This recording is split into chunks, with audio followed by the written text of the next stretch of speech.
બોલો સદગુરુ મહારાજની જય. મારું નામ છે રાજુભાઈ ગોયલ. મારા ગુરુજીનું નામ છે પ્રેમરામ મહારાજ. આપણે નિરાત જ્ઞાન ધારા ચેનલમાં આપનું સ્વાગત છે.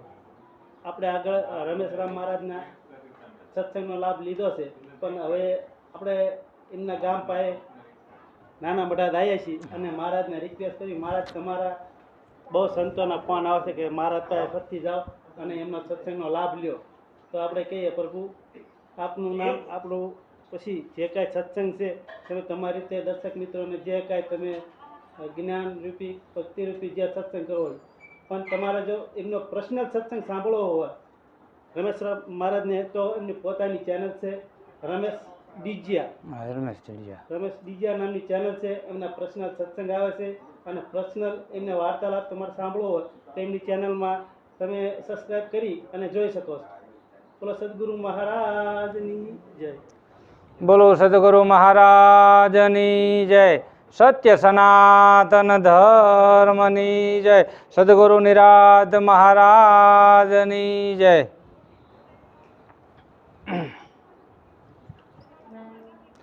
સદગુરુ મહારાજની દયાથી બોટાદથી રાજુભાઈ અને પ્રવીણરામ મહારાજ, અમારે વલ્કુ મહારાજ, ચંદુ મહારાજ, મનજી મહારાજ, બધાનો આપણે સત્સંગ સાંભળ્યો અને બહુ આનંદ આવ્યો. તો આગળ જે ગુરુ મહારાજની દયાથી આપણે બે શબ્દો નીકળે એની આપણે રજૂઆત કરશું. હવે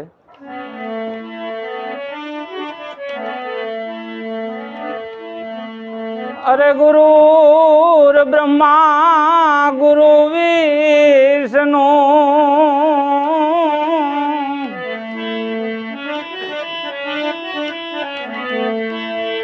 ગુરુર્દેવ મહેશ્વરા ગુરુર સાક્ષાત પરિબ્રહ્મા તસ્મૈ શ્રી ગુરુદેવ નમઃ. ધ્યાનમૂલમ ગુરુમૂર્તિ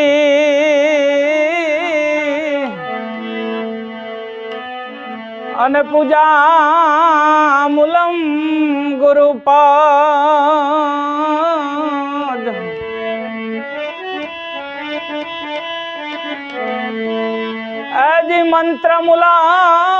મંત્રમૂલમ ગુરુવાક્ય મોક્ષમૂલમ ગુરુર કૃપા.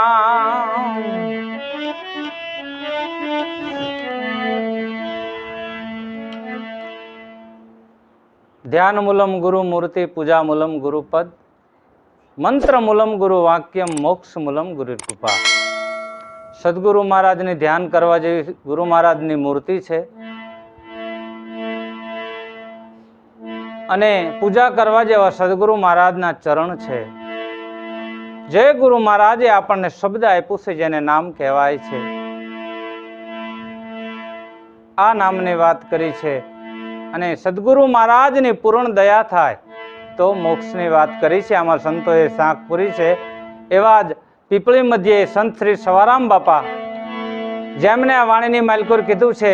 જો કે બધા સંતોએ વાત કરી છે કે બહુત નામ સંસાર મેં તાસે મુક્તિ ન હોય, આદિ નામ એ ગુપ્ત છે બુજત વિરલા કોઈ. એ નામની વાત સવારામ બાપાએ આપણને આમાં સમજાવ્યું છે. શું કીધું છે? અરે નક્કી કરો નામ તમે એ સમરો સદગુરુ શ્યામ. એ નક્કી કરો નામ હવે એ સમરો સદગુરુ શ્યામ. પરખોઈ પુરુષ ને નક્કી કરો ને નામ. એ પરખોઈ પુરુષ ને નક્કી કરો ને નામ. નક્કી કરો નામ તમે સમરો સદગુરુ શ્યામ. પરખો એ પુરુષને નક્કી કરો નામ. આ નામ સદગુરુ મહારાજે નક્કી કરાવ્યું કે આ નામ નક્કી થાય પછી આ પુરુષની ઓળખાણ થાય. જે ચેતન પુરુષ છે જેની ઓળખાણ સદગુરુ મહારાજ કે થાય, આ પુરુષને પરખી લ્યો. નિજ નામનું ભજન કરતા કરતા તમને નિજ સ્વરૂપની ઓળખાણ થાય છે. આ પોતાનું સ્વરૂપ નક્કી થાય. પરખો એ પુરુષને નક્કી કરો નામ. તો આ પુરુષને ઓળખવા માટે સદગુરુ મહારાજે સાધન આપ્યું છે આપણને દેહરૂપી. 5 તત્વનો જે દેહ બન્યો છે, આ શરીરની વાત કરી છે કે આ સાધન હશે તો સાધ્ય થાય છે. તો આ સાધ્ય કેવી રીતે કરવું? તો સવારામ બાપાએ કીધું છે કે આ પંક્તિની મેલ કરી આ ભજનનું મનન કરો, નિધ્યાસન કરો અને સદગુરુ મહારાજની દયાથી અને પ્રેરણાથી આ સમજાય છે. શું કહે છે? અરે નાદ બુંદ ને લઈને બાવો નકતા બનાવે, અરે ભીતર બોલે છે મારા એ સદગુરુ શ્યામ, એ ભીતર બોલે રે મારા સદગુરુ શ્યામ.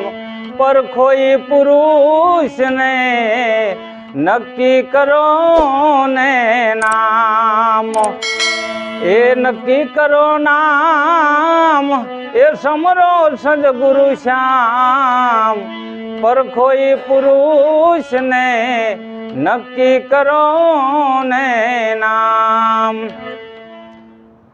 નાદ અને બુંદથીના દેહ બંધાણો છે. એમાં જે સંતોએ વાત કરી આપણને બહુ સમજાય જેવું છે, પણ ત્યાં દ્રષ્ટિ નથી એટલે નથી સમજાતું કે બોલે એ બીજો નથી પરમાત્મા પોતે, અજ્ઞાની જીવ આંધળો અળગો રહીને ગોતે.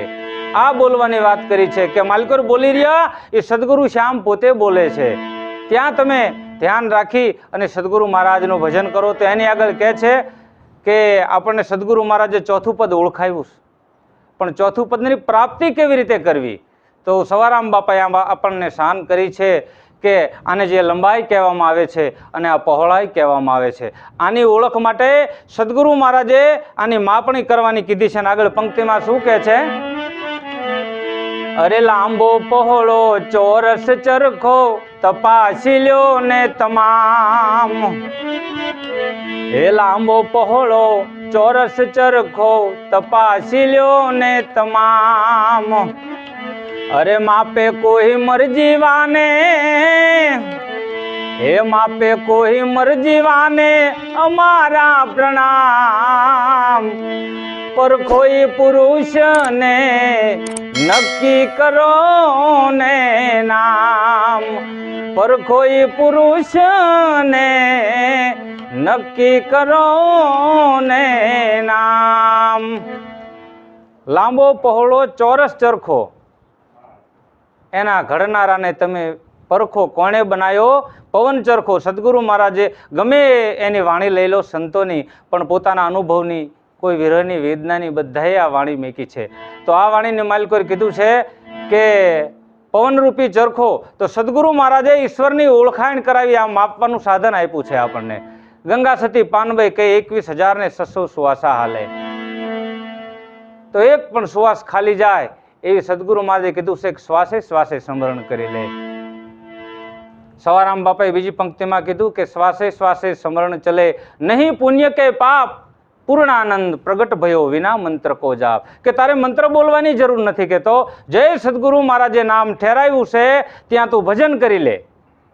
આ ચરખાની ઓળખાણ કરાવી દીધી કે સદગુરુ મહારાજે પાટે બેહાર્યા આપણને ગાદીએ અને નાના મોટાનો ભેદ મટાડી દીધો, સમદ્રષ્ટિ કરાવી, આત્માની ઓળખાણ કરાવી, ઈશ્વરની ઓળખાણ કરાવી અને નામ ભજન આપ્યું કે આ નામ ભજન તું કરી લે, તારે બીજું કંઈ કરવાની જરૂર નથી. ગુરુ મહારાજે સરળ રસ્તો નિરાયત મહારાજે આપણને બતાવી દીધો છે અને ઈશ્વરની ઓળખાણ કરાવી દીધી છે. પણ હમણાં આપણે વાત કરી ગુરુ મહારાજે એમ કે મરજીવાને કોઈ માપે. સદગુરુ મહારાજે આપણે આ કાળ મસ્તક ઉતારીને આપણને સતમસ્તક પહેરાવ્યું છે. અને આ બધા સંતો અહીંયા સાક્ષી હતા. આ સંતોની સાક્ષીમાં ગુરુ મહારાજે આપણનું મસ્તક કાપી અને સતમસ્તક પહેરાવ્યું છે અને 3 તપ આપ્યા હતા કે આ તપ માથે તું ચાલજે અને સતમસ્તક આ કયા જગ્યાએ તારે વાપરવાનું છે ગુરુ મહારાજે આપણને કીધું છે.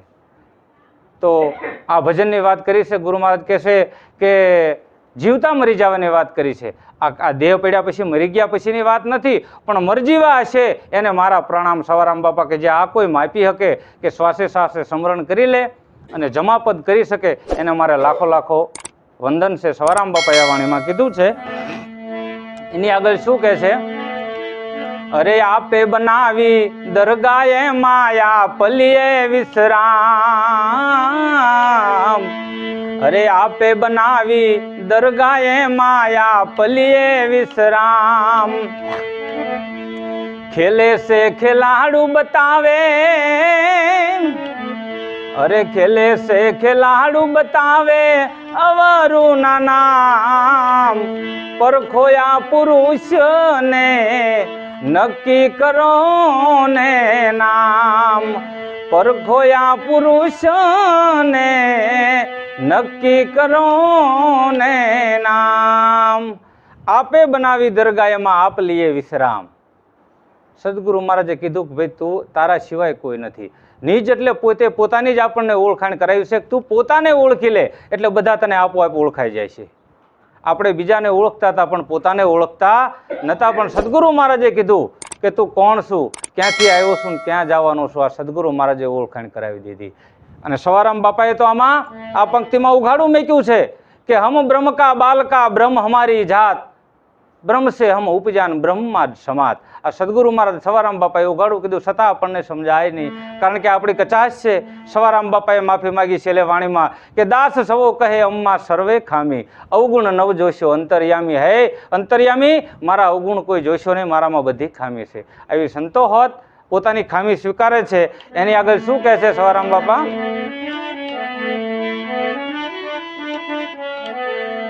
અરે સદગુરુ મારા સદગુરુ માને ચરણે રાખો આનંદ ને આરામ. અરે દાસ સવો કે છે ત્યાં છે મુક્તિનું ધામ. દાસ સવો કે છે ત્યાં મુક્તિનું ધામ. પરખોયા પુરુષને નક્કી કરો ને નામ. એ પરખીલો પુરુષને નક્કી કરો ને નામ. આ પુરુષ સદગુરુ મહારાજે આપણને પરખાયો છે, પછી નામ નક્કી થાય એવું છે. જોકે બધા અધિકારી પુરુષો મારા સંતો બેઠા છે, ખૂબ દયાળુ છે અને બધા ભજની પુરુષો છે. બીજું તો અહીં આપણે શું કહેવાનું હોય, પણ ગુરુ મહારાજની દયાથી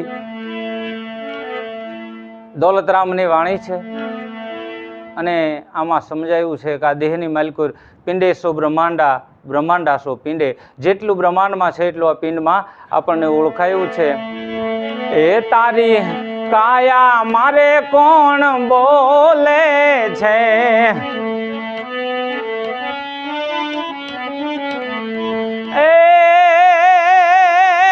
એના વેદ ગુરુજી મારા ખોલે છે. એના વેદ ગુરુજી મારા ખોલે છે. એ તારી કાયા મારે કોણ બોલે છે.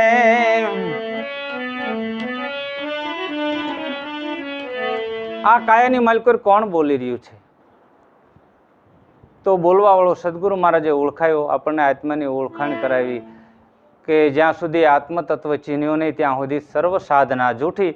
આ નરસિંહ મહેતાની વાણી છે. બધા સંતો આપણી માટે સરળ કરી અને બધું મેકતા ગયા છે, છતાં આપણને કઠિન પડે છે. આપણી મહેનત કાચી છે એટલે સદગુરુ આપણને બધું કાચું પડે છે. નહીતર તો ભજની પુરુષને આ બધું સમજાય એક એક વાણી, એટલે સરળતાથી સમજાય એવી વાણી મેકતા ગયા છે. એ તારા નિર્ણય ઉપર નિશાન ફરકે છે.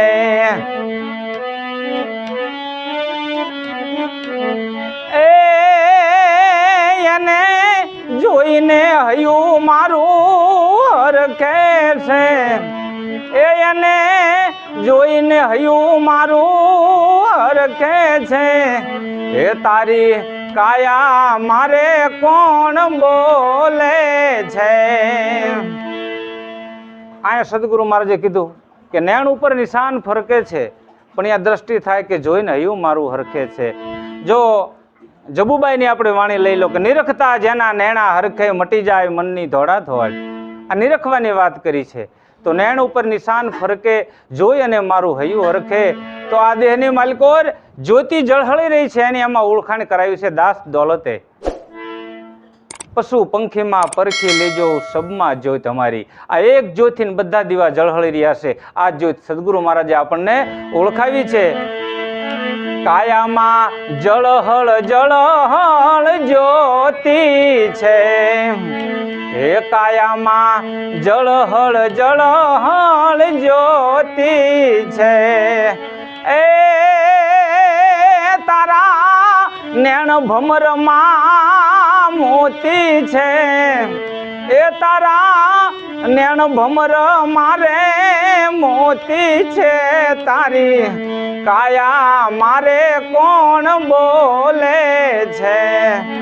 એ એના ભેદ ગુરુજી મારા ખોલે છે. એ એના ભેદ ગુરુજી મારા ખોલે છે. એ તારી કાયા મારે કોણ બોલે છે.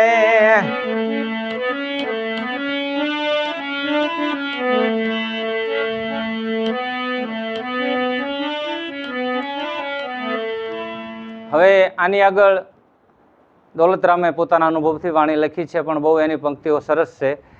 શું કહેવા માગે છે કે સદગુરુ મહારાજે જેને જેને અનુભવ કર્યો એ નાદની વાત કરી છે કે કોઈ કે ઝીણી મુરલીયું સંભળાય, કોઈ કે અનહદ વાદા વાગે છે, કોઈ કહે પાવા વાગે છે. પણ જેને જેને નાદનો અનુભવ કર્યો છે એના અનુભવથી ના વાણી લખી છે. તો દોલતરામ મહારાજે કીધું છે કે આ કાયની માલકોર અનહદ વાજા વાગી રહ્યા છે. તો એની આ પંક્તિમાં શું કહે છે? એ કાયામાં અનહદ વાજા વાગે છે. કાયામાં અનહદ વાજા વાગે છે. એને સુણવાને કોક કોક જાગે છે. અરે એને સુણવા કોક કોક જાગે છે. એ તારી કાયા મારે કોણ બોલે છે. તારી કાયામાં કોણ બોલે છે. આની આગળ આ છેલ્લી પંક્તિ છે દાસ દોલતરામનું આ નામાસણ છે. પણ આની ઓળખાણ ક્યારે થાય અને આ બધું એમના અનુભવ પ્રમાણે આ નામાસણની અંદર આપણને મેગ્યું છે. તો આપણે બધા એને સમજશું અને સાંભળશું. હે દાસ દોલત સુણવાને જાગે છે. દાસ દોલત સુણવા જાગે છે. એ શબ્દ ને સુરતા દોનું ભેટે છે. તારી કાયા મારે કોણ બોલે છે. એજી શબ્દ ને સુરતા ભેટે છે. તારી કાયામાં કોણ બોલે છે. તારી કાયા મારે કોણ બોલે છે. બોલો સદગુરુ મહારાજની જય. સરસ. આપણને નમસ્કાર મહારાજે આગળ જેમ ઉત્સાહ આપ્યો છે એવો ને એવો આમાં પણ આપણને બહુ સરસ વાત કરી છે કે ખરેખર કાયામાં શું બોલે છે અને એની વાત કરી છે. આત્મા અને પરમાત્માનું જે આપણને મિલન કરાવે છે એવા સદગુરુની વાત કરી છે. બોલો સદગુરુ મહારાજ જય.